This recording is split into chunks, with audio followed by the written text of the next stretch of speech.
Hello students, today we are going to start the experiment about tuning fork. Okay, so today I am going to show you the different types of tuning forks, the working purpose of the tuning fork and the mechanism of the tuning fork. Okay, so let me first demonstrate about the tuning fork.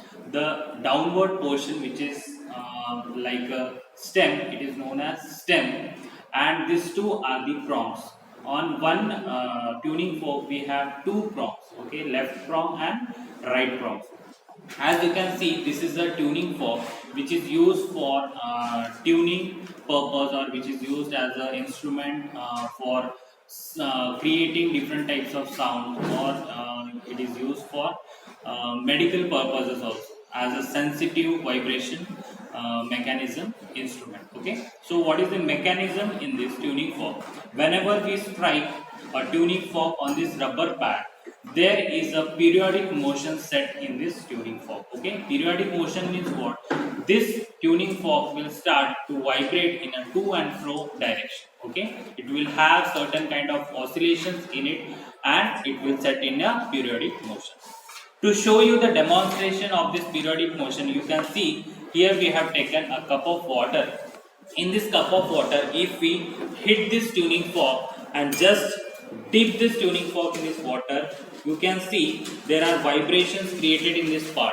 But as you can see, the low vibration, that means this frequency of this tuning fork may be less. So if we take the different type of tuning fork, you may see the water is being vibrating at a higher rate. See, this is the thing which you can see in this vibration of the water. Same wise, if we take the different tuning forks and if we take the ball nearer to it, you can see the vibrations is been created in this air particles and air molecules, and that is why you can see this ball moving in the forward and backward direction. Okay, so okay, this is the vibration which is created in the ball. Now what is the mechanism behind this? Whenever we strike the rubber pad with this tuning fork, what is happening?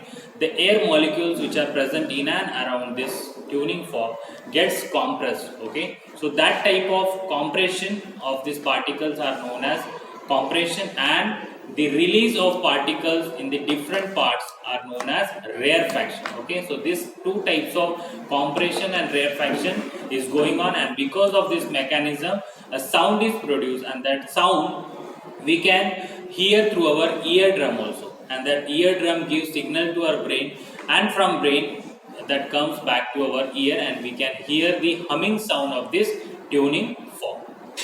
Hope so you have understood this video, and it will be very useful for understanding the different types of forks and different frequencies of tuning fork. Thank you so much for watching this video.